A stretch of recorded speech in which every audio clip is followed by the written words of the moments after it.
Hi guys! So, another vlog again. And it's been a while since I had the vlog, no? Medyo matagal ng ilang linggo.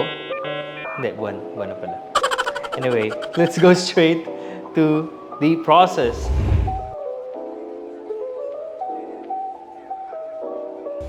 So this patient is on her 30s, okay?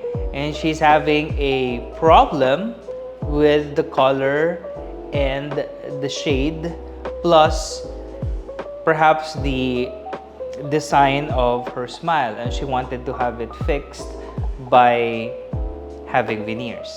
So, number one, of course, kailangan natin ma-assess yung case, no? We don't go straight to treating the case without further assessment. So what I did was, of course, we need to get all the diagnostics, diba? That's really the process here in the clinic. We check the teeth, we check the x-ray of the teeth, and then we get the impressions. And after getting all the diagnostics, we also do our dentofacial analysis protocol, okay? So the reason for that, for us to give us an idea mathematically about the possible design for the patient's face. Kasi we should give the veneers or the smile which is appropriate to the face. So hindi lang siya magandang ngipin, no? Dapat nag-mesh well with the face.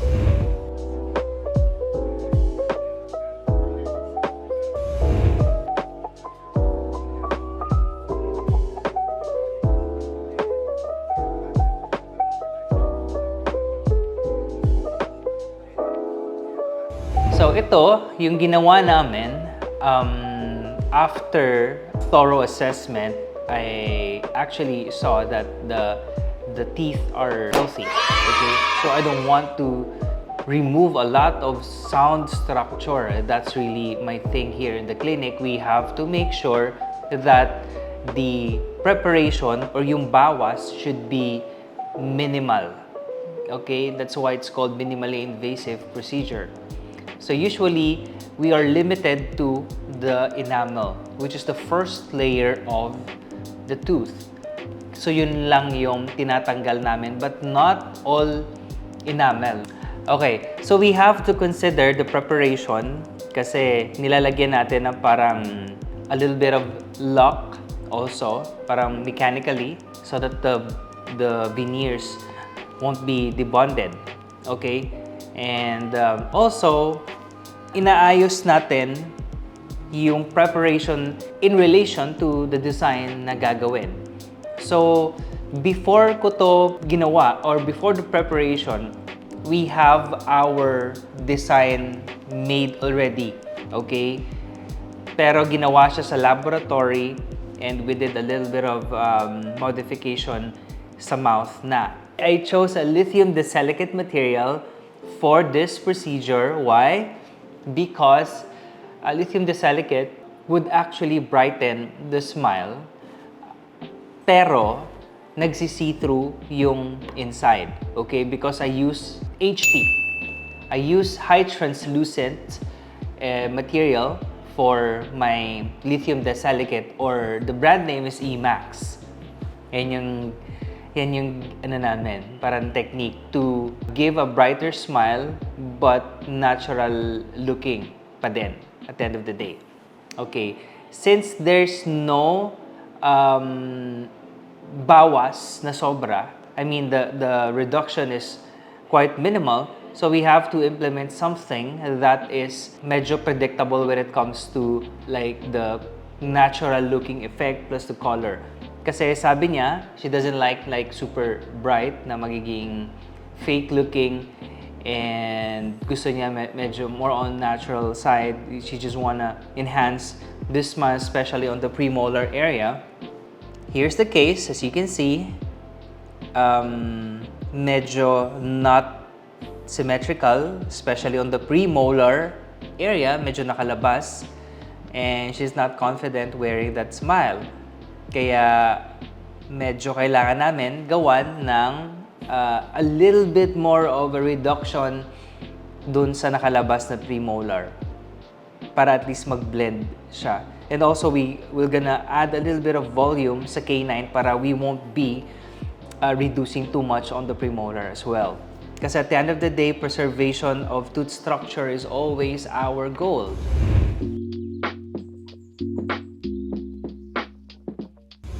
As you can see here, the preparation is different. I mean, it's different from the crown preparation. So, the reason why veneers a choice for treatment for a particular case because of its nature. We don't need to remove a lot. Okay, that's veneers. A lot of types of veneer preparation, but usually the ideal veneer preparation is very, very conservative as compared to shark preparation, parang ganon, shark tooth preparation. Pero hindi naman kailangan shark tooth kasi we're looking at like 10 degrees na tapered, nakaganon siya dapat yung preparation. Why? Because of the path of insertion when you do your crown preparation. So the crown preparation and the veneer preparation is totally different. So when you're having a crown, so the preparation is quite aggressive. So pag ganon siya. Pero hindi naman shark, gano'n, hindi naman ganon. Ganon siya, ganon. Like 10 degrees lang, 8 to 10 degree. Tapered, nakaganon, konti. With veneer naman, mas conservative, straight lang. Because the line, the path of insertion is not as hard.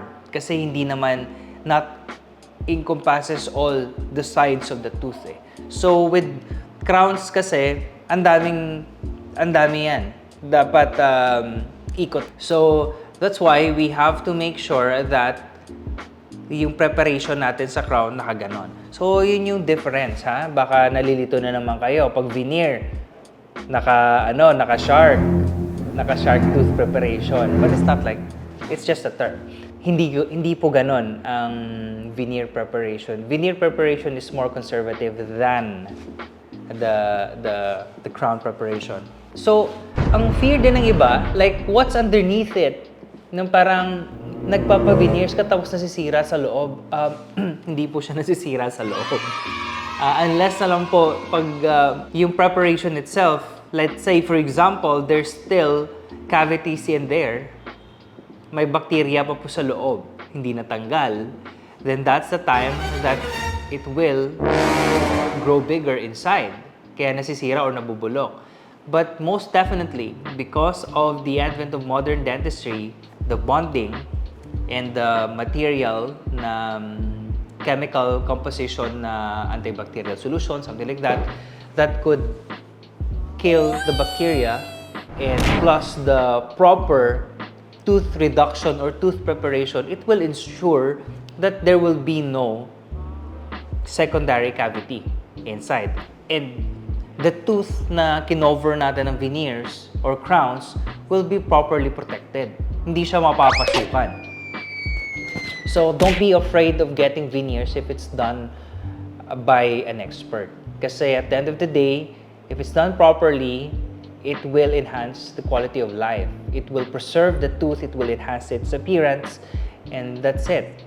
Kasi ang dami namang technique with veneers, but we need to make sure that we incorporate the health, the functionality, and the longevity. Also the aesthetics, of course. That's the reason why most people want veneers, diba? So, wag po tayo malito, ha? Okay? Wag po tayo matakot, wag tayo malito. Okay? Because if it's done properly, it will be to your advantage. If it's done poorly, then it will be to your disadvantage. So, ganun lang kasimple yan.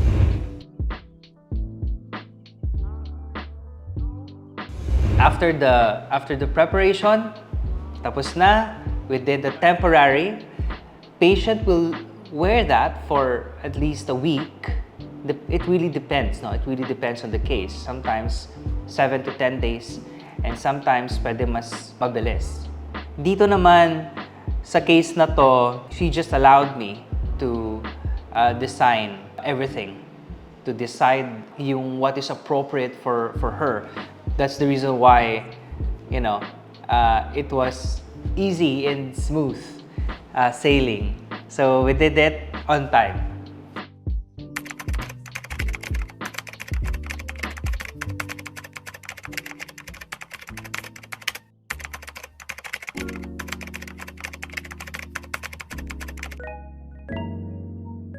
So after a week, bumalik siya to remove the temporaries.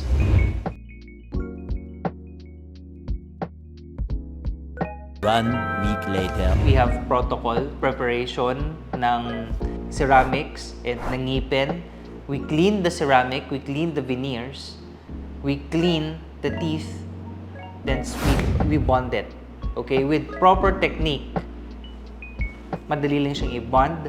With proper technique, it's flossable. The patient can floss it. It acts as if natural lang yung ngipin. So, wala na siyang gingival inflammation. Minsan kasi may mga gum problem eh.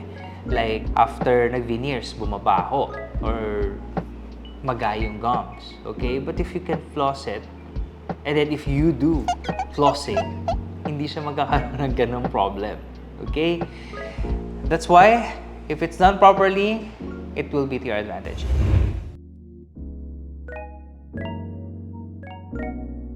So after that, bumalik yung pasyente after a few days to get the excess cement, to check the bite, run it with digital occlusal analysis device or machine to check the occlusion, the bite, kung tama ba yung kagat. So we did a bit of equilibration. Okay? Kasi syempre baka may mga konting sabit or extra cement or whatever.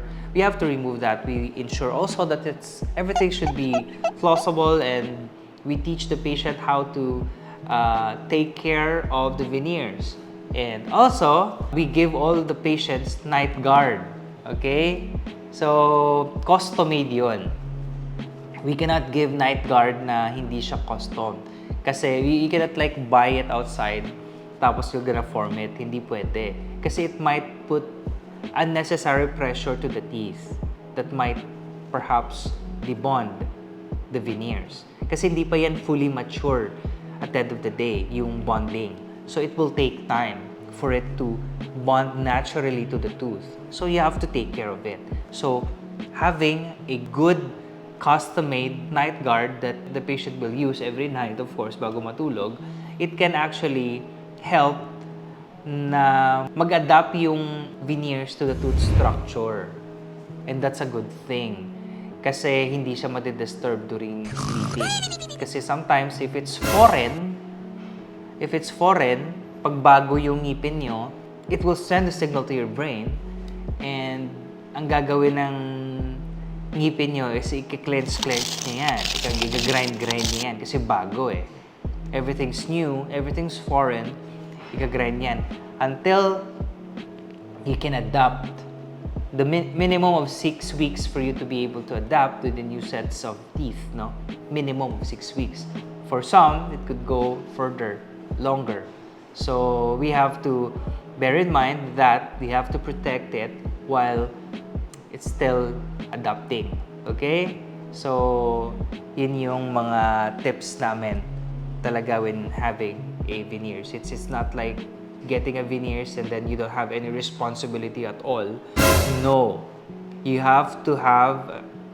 should have a conscious effort after getting a veneers kasi it's an investment to yourself. It's not like expensive. It's not easy to do it. It's not easy to redo it. It's harder pag ayusin yan. That's why, ingatan nyo. Kasi matibay yan, pero at the end of the day, yung muscle natin dito, pwede niyang sirain lahat. Pwede niyang i-clench ng sobra and sisirain niya yung ngipin. So, ingat lang.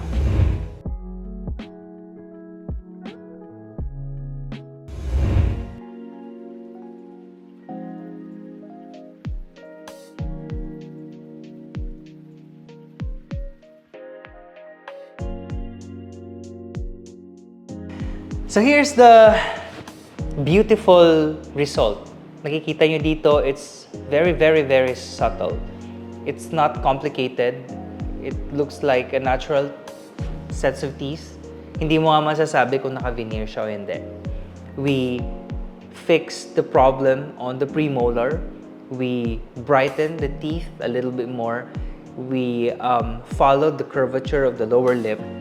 And based on what we did with our dentofacial analysis na yung mga figures doon, we followed it also para at least it can give the patients mas predictable siya on our part, no?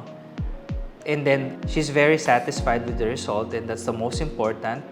I mean, we're doing smile makeover. At the end of the day, if we have followed a specific protocol, a systematic approach to what we do, ang pinaka goal dito is, you know, we will meet the patient's expectation. But we have limitations and we cannot control a lot of things.